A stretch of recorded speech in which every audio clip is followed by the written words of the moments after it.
First, we're going to look at setting up our hypotheses, making that statement regarding the population mean or proportion. Let me get rid of this extra stuff.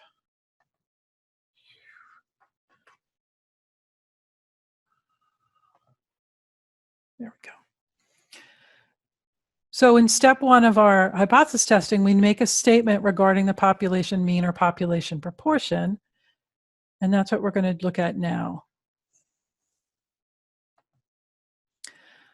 Definitions. The null hypothesis, written H0, is read H0 or H0, and it's the statement of no change, no effect, no difference. That's what the word null means, and contains a statement of equality. It's the statement that we regard as true unless there's enough evidence to indicate otherwise. So sometimes I call this the same versus the second, which is the alternative hypothesis, which is written H1. And it's the statement that we're trying to gather evidence to support, stating that the population parameter is greater than, less than, or not equal to the value stated in the null hypothesis. So I like to call that the claim. We have the same and the claim. And the claim is what the researcher is trying to prove. Okay, they're trying to prove things have changed, that they're less, or they're greater than, or just some sort of change, they're not sure.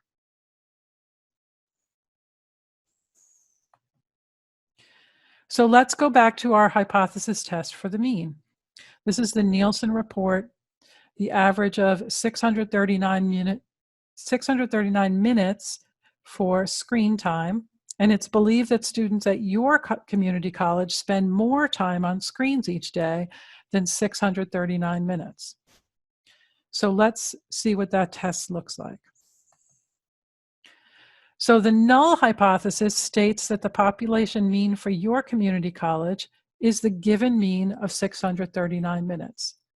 That's the mean they found for the whole population. And your question is it greater for your community college? So that gives us the alternative hypothesis stating that the population mean is more for your community college students. So a couple things to note. H0 and H1 are just labels for those two statements. They're not equal to anything. They're just the labels.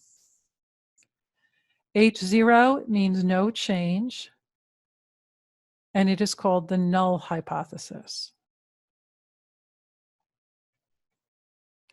And above, I called it the same.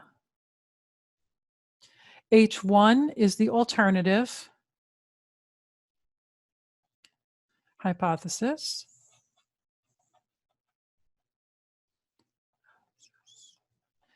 And it's the claim that we're making. So we have the mean of the population is 639 is the old thought, and our claim is for our population, it's actually greater than 639.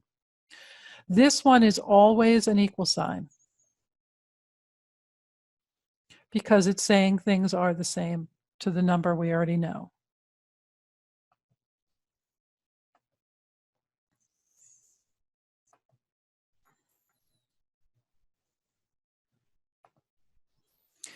Let's look at the hypothesis test for the proportion. This is the one that, according to the national census, 24.5% of all US residents who live in renter-occupied housing units lived elsewhere 1 year prior.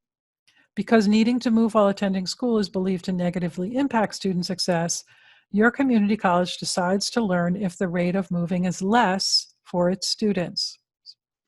So they take a sample and they want to know, is this unusual enough to provide sufficient evidence that the rate of moving for your community college students is less than the national rate of 24.5%? So the null hypothesis states that the population proportion is 24.5%, which we write as a decimal. P equals 0.245. And it's a P because it's about the population. The alternative hypothesis is the claim that it's less for our community college, so it's less than 0.245.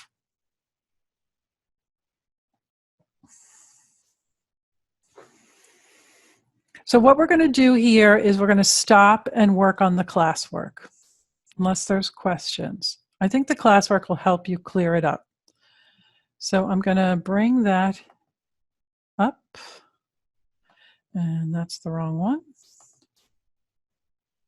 That's the wrong one. Okay, let me find it.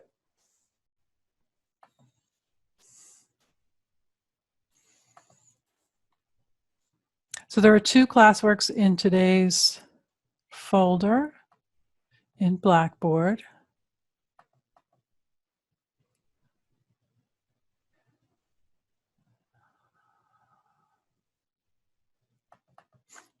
And the first one is Setting Up the Tests 10.1.